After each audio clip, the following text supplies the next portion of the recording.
All right, my friends, thank you for joining me once again out here in sunny Central Florida.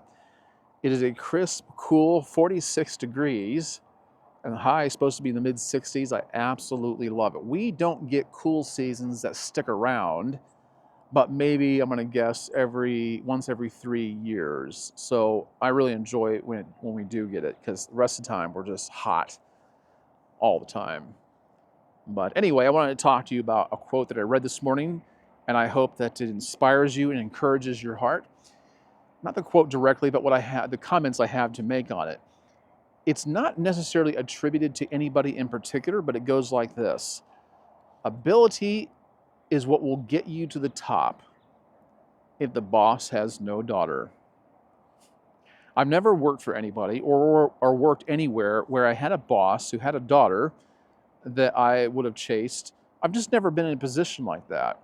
And I don't think I would ever do that to get to the top, but it does remind me of a movie that Michael J. Fox was in so many years ago, and I don't remember what it's called, but anyway, I think he was sleeping with the boss's daughter to climb the corporate ladder. If you can remember the name of the movie, put it down in the comment section below. If I can recall it before I get done with this video, I'll mention it, but I don't think I will. Anyway, ability is what will get you to the top.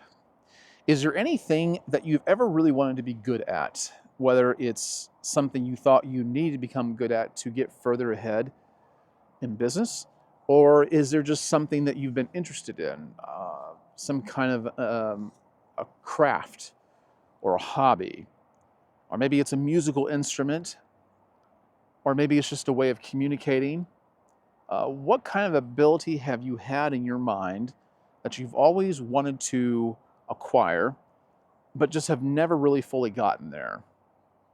It can be frustrating, it can be discouraging, and oftentimes what people do is if they can't tap into it, they'll just give up and they'll say, well, it was a dream of mine, it was something I always wanted to do, but I just never really did it. And as you get to be older, it becomes easier to give up because you can blame your age. Okay, you can blame your age for not trying anymore. I see that happen a lot. But when you're younger, a lot of people will blame a lack of talent for not crossing the finish line or achieving some kind of a goal that they wanted to or that they had in their mind. But talent is really misunderstood. It's something that not a lot of people actually have. And there are some people who have just latent abilities that we cannot deny, but it's very, very rare. You know, people like to point to Mozart, right? Many of you know who Mozart is. I don't have to explain it to you. He was a child prodigy, classical composer, and it's often said that, well, he was giving concerts when he was 5 years old.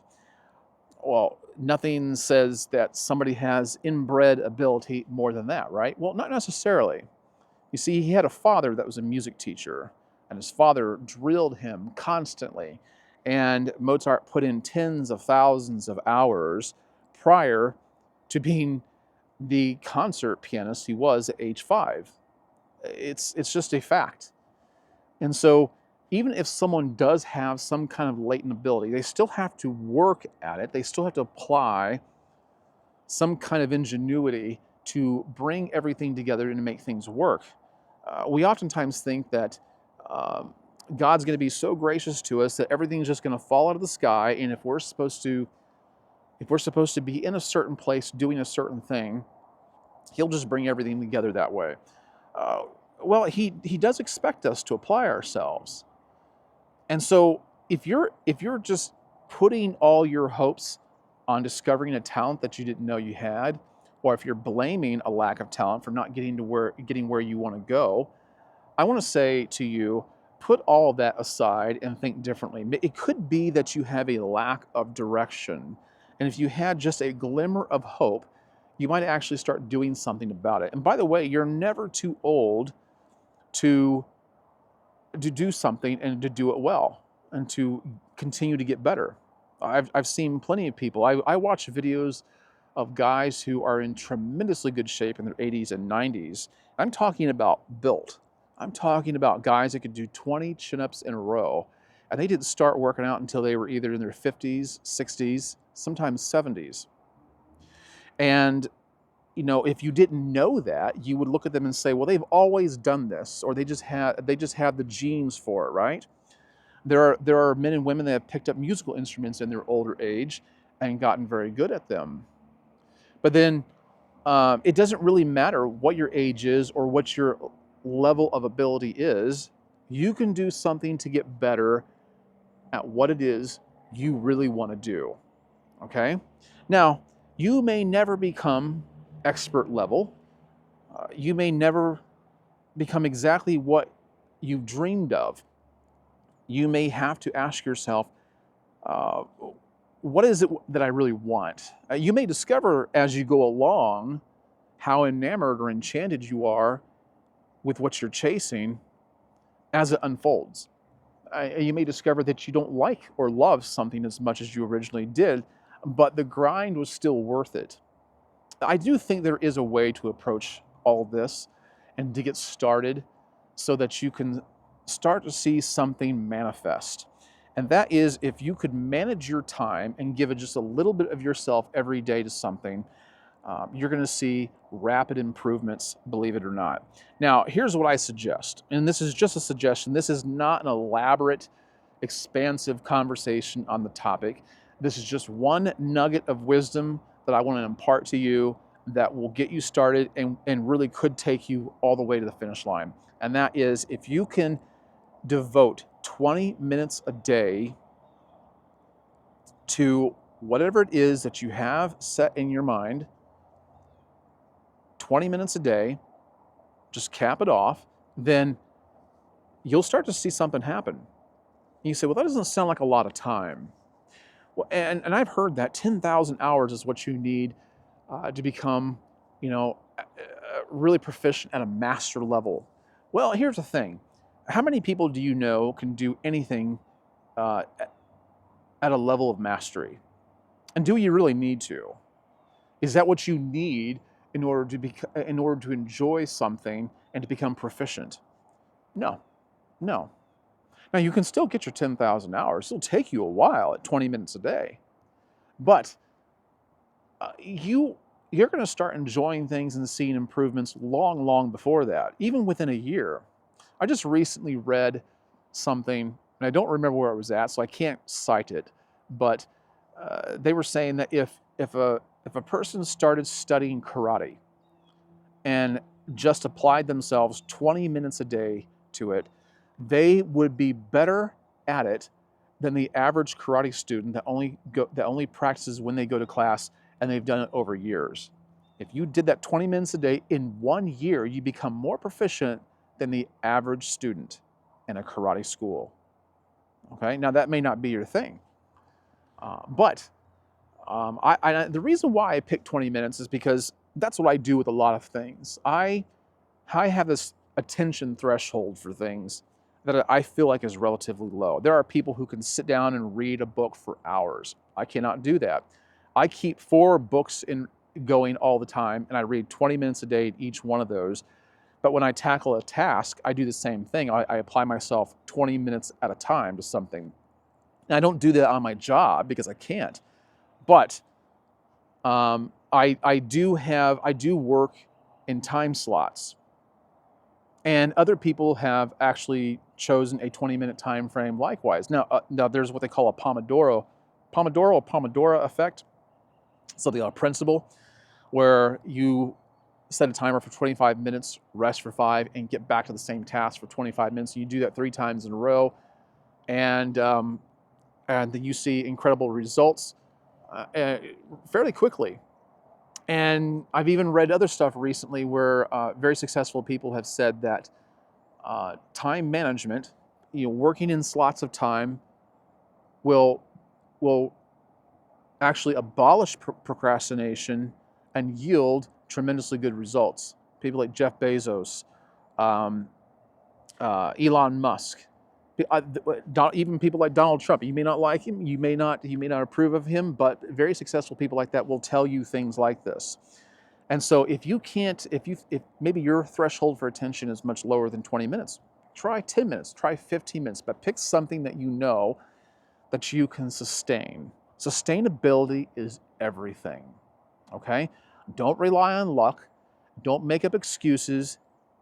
Don't say, well, I'm not talented, so therefore it's never gonna happen for me. You don't need talent. You need application. You need sustainability. Don't say, I'm too old. When you start applying this principle that I've laid forth here, you're gonna feel like you're really living. When I was wanting to become a professional pianist, I would practice a lot. I'd practice every single day, and I became quite proficient at it. And people would say oftentimes, "Oh, you're very talented. You're just a very talented person. I could never do that." No, I was not talented at piano. I had no latent ability for piano at all. I mean, at all. It was all hard work. But that's what I'm saying. You don't need talent, and you don't need to practice as much as I did either, because you get burnout. That's another thing. By managing your time, you'll actually get rid of burnout. You won't suffer from burnout. Now, if you want to read a really good book on something like this, it's called, and I read this years ago, it's called The Talent Code, written by Daniel Coyle. I'll put a link for this down below. He said, greatness isn't born, it's grown. Here's how. And I'll just read you the first paragraph in this, on the leaflet here. It says, what is the secret of talent? How do we unlock it? In this groundbreaking work, journalist and New York Times bestselling author Daniel Coyle provides parents, teachers, coaches, business people, and everyone else with tools they can use to maximize potential in themselves and others. Let me read the second paragraph here. Whether you're coaching soccer or teaching a child to play the piano, writing a novel, or trying to improve your golf swing, this revolutionary book shows you how to grow talent by tapping into a newly discovered brain mechanism. Now, I know I just said you don't need talent, but he actually echoes that in this book, that you don't need talent as much as you think you do. There's not actually that many people with it. What you need is application and sustainability. That's not coming from that book, that's coming from me, okay? So think about that, give it some thought, and leave your comments down below. Like this video if you haven't done so already, subscribe, and tap the notification bell. And if you want to contribute to this channel, if you want to donate, you can tap the thanks button down below. It's all in the same lineup. Or you can click on the PayPal link down below. It'd be greatly appreciated. You don't have to, but I will be ever so thankful. If you want to know what I have in my beard today, when I showered, I used Boss Man's Fortify conditioner. This is their magic scent. Really, really good stuff. They have one of the best conditioners for beards on the market, in my opinion.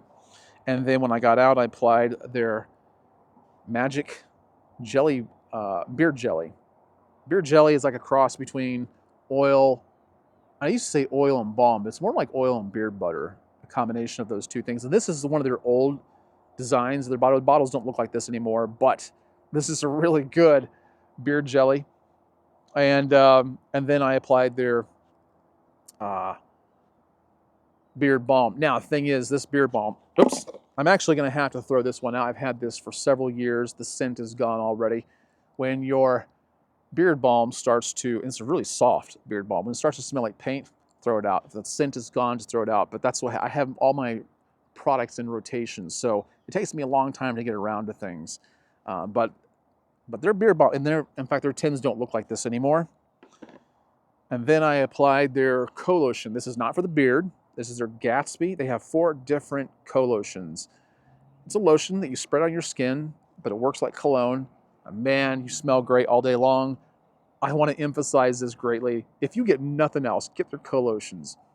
You will smell terrific, and the woman in your life will let you know. All right, guys, I hope you've enjoyed this video. If you've gotten something out of it, let me know. And I have enjoyed it. Thanks for sticking around. I'll catch you on the next one. Have a great day. In the meantime, be wise.